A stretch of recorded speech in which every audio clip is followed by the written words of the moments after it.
मामा दू प्रकार के होले, वो मर्दा होले, वो मौगा होले। एक मिनट प्रदुमन जी, लेकिन यहाँ के मर्दा हमें के बुझाते नहीं। मामा जी कितना बढ़िया बानी कि बिना कुछ कहले अब बिना नाम धइले एक के बार में आके रुपया के बारिश करे लगल। बाकी बबुआ के मामा जी हमनी के नइखी दे तने के लेवल का हरे बाना बिना लेवल के बनी सो बिना लेवल। अरे लेवल में से पोछवा बार जी पोछ पोछ दी मामा जी पानी आएगा।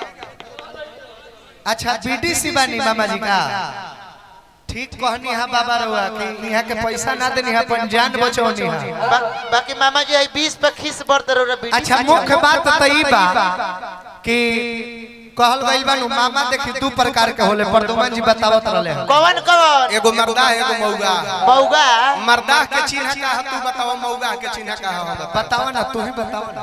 अच्छा बताओ कह अपनी अपील है एकरा बात तनी मामा जी के बैठावल जाओ तनी। मामा बैठी ना रहुआ जाए के नहीं रहुआ के नहीं के कहत रहुआ ता ना निक बनी बिना मंगले दे तनी रहुआ रउआ के नहीं के मर्दा मामा के काम का हो जब जानी है कि भगिना भइल बा हो बापुन का खुशी के ठिकाना ना रही। ना ना ना ना मतलब इतना रुपया पैसा खर्चा करी है का जैसे यहाँ के लुटाई भगिना भइल बा। जैसे यहाँ रोके जाएंगे यहाँ के नहीं कहल कुर्सी दे कुर्सी दे सिरधली कुर्सी दे विकास हटा हो जैसे यहाँ के लुटावत तनी के लुटावत तनी के तरे तब मर्दा मामा के इहे काम है। जन है कि जब भगिना भइल बा उनका बर्दाश्त ना होई तो का भगिना भइल बा हाइले जो 2000 ब्याज के दे हाई 1000 में चनिया के दे हाई 3000 म्यूजिशियन के दे हाई 4000 साउंड वाला के दे। ई मर्दा मामा के काम है। सही बात।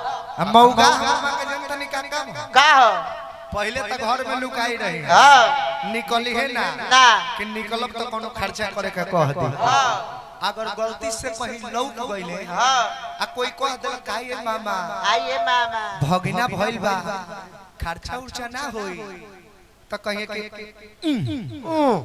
भगिना भइल बा। हां ई कौन नया बात बा? आए ये में का खर्चा करे के बा? आए भगिना भइल तो उससे का आए बहनियों नए रलसिया हां आ पहुनो जवाने रहले हई त हो कहीं के रहल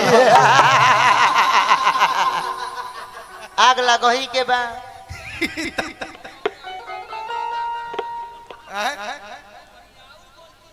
अभी और गलती जाता नहीं जा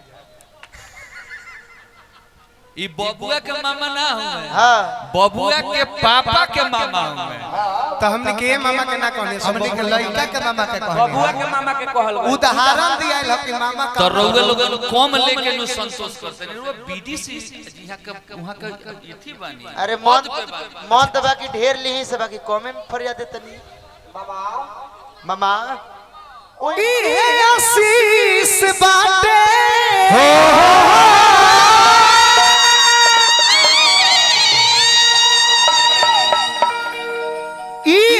आशीष बाटे आई रमनवा तो जुग जुग जी सरौआ गोदिया के लाला नवा होला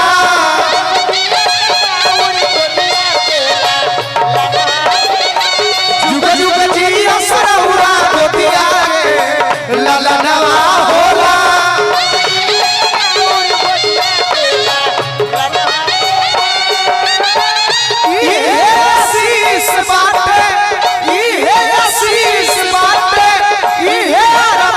जुग जुग जी सरौआ गोदिया के लाला नवा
बबुआ के मामा जी भैया मेन के साउंड और बढ़ाई रहा ए पुपुही एकर बहुत कम बास श्रीमान कितने होखे तो गुना चौगुना होखे रतिया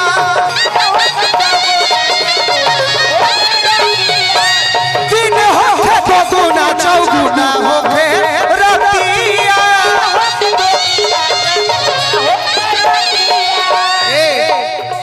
चांद जैसे चमकेला बबुआ के सुरतिया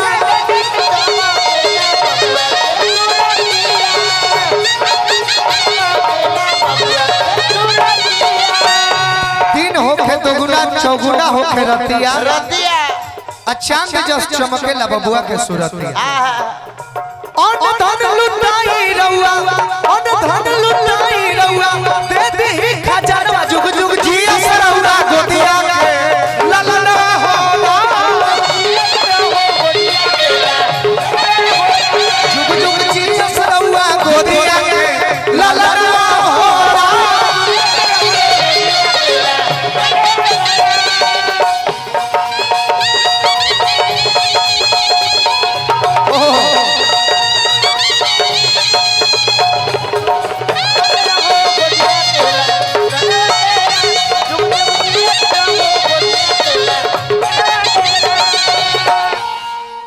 मुंह में पैसा धरा तारा पर दुमा जी हमारा कुछ गलत फीलिंग आवता है यार हद करते हो यार कुछ भी बोलते हो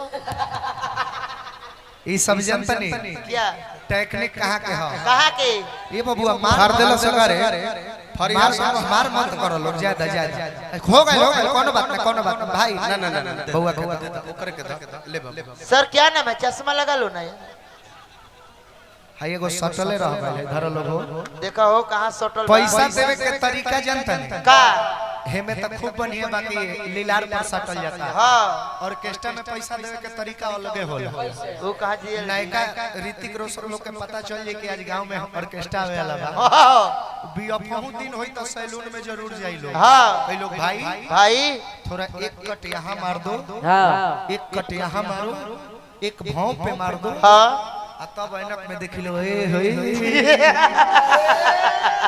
क्या लग रहा हूँ मैं आ सामने में बैठ जाई लोग आ पैसा देवे के तरीका देखी हाँ नीचे का करी लोग की 2-3 गो नंबरी रख ले लो ऊपर से 3-4 गो 50 टकिया हाँ ओकरा बाद 10 गो 20 टकिया हाँ आ ओकरा पर से 20-30 गो 10 टकिया हाँ काहे काहे कि नचनियावा के प्यार में तनी विभोरो हो जाए हाँ औ जाइला में फेंकतो रह जाए तो 20 टकिया तक हाथ ला के सीमित हो जाए मोटकी पैसा में हाथवा ना लागे हाँ आ नचनियों के पैसा लेवे के टेक्निक ह हाँ उ जब देख ले सके फलना के हाथ में गड्डी बा हाँ लगातार फोकस करे लगे साउंड के पर हाँ ओए होए होए हाय हाय हाय हाय कनखियो दबा दी है साउंड का लगी की नचनिया बनू हमरा पे मुंह हमरा पमुआतिया आए हाय हमरा पे मोती है ए जे सबसे ओवर स्मार्ट उनका लगे कि हम ही बानी हाँ ऐसे ही हमरा पमुआतिया हाँ आ गीता प्रक्रिया किया के नचनियों से पूछल जाइते ओकरो याद ना होई कि उनकर नंबर कौन नंबर पर से रखल है हालांकि इतना वर्णन तू करता नहीं चक्कर में तू पढ़ल ऐसे करता कुछ भी बोलते के हृदय विशाल रोशन की है देखो सपाना हृदय विशाल रोशन ही है देखो सपाना नाम करस बबुआ जिंदगी में आपो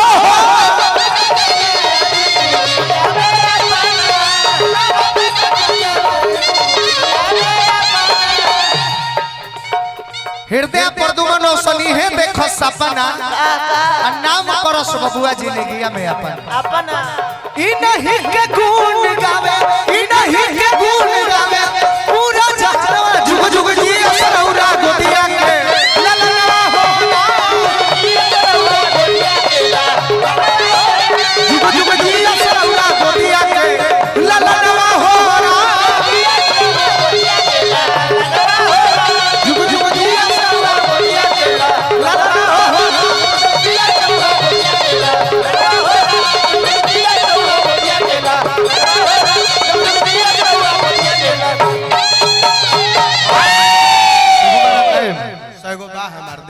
तू एगो और देखी ना 200 के न लुकाइल होगा त ले आके दे देना त झगड़ा हो जाई हमरा इनका में। अच्छा एक ही 100 बा, हालांकि 200 दे देती तो ठीक रही। धर्मेंद्र सिंह कुशवाहा हालांकि पैसा देला हां से चल आ गए ये हुआ ना बात, तो उनका के रउआ देनी त हां ई भैया बात तो हमरा कमी हो जाए रहे। अब तो फिर हम तो खत्म हो गए ना। दे दी इनियो देवे के पड़ी भैया। दे दी आज भर ले वहीं के बाद दे दी अब रह दी ज्यादा ना ले है देखिए मन भर गेल अपना। हालांकि अभी हम दबत नहीं बेआई से काहे जी तो फिर हमें से हम मांगे 100 रुपया तारा के एगो झरल 10 टकिया ना दे। हम झरल लेबो ना करब जब तहरा बहुत में हो गइल बा। धर्मेंद्र सिंह कुशवाहा बीडीसी सह राज ईट पुरस्कार देनी हमरा के हई अगोथर सुंदर सारंग से दिल से प्रणाम। बीडीसी साहब के चरण कमल में बार बार कोट से प्रणाम नमस्कार आशीर्वाद का प्रतीक्षा। अब मिथिलेश जी से आग्रह करब कि पुनः रउआ एक बार मंच पे आई, एगो माला डाल के सम्मान कइल चाहतनी। मामा जी के लइका बानी, अब बहुत सुंदर रउआ लेदार बानी। प्रदुमन परदेसी और रोशन राज के हजारों हजार रुपया दे के एक बार पहले अमनौर में रवि डीजे चलत रहे सिकंदर भैया, वही यहाँ के चाचा जी रहने। आई तनी मंच पर एगो हम माला दे के सम्मान करी। माला माला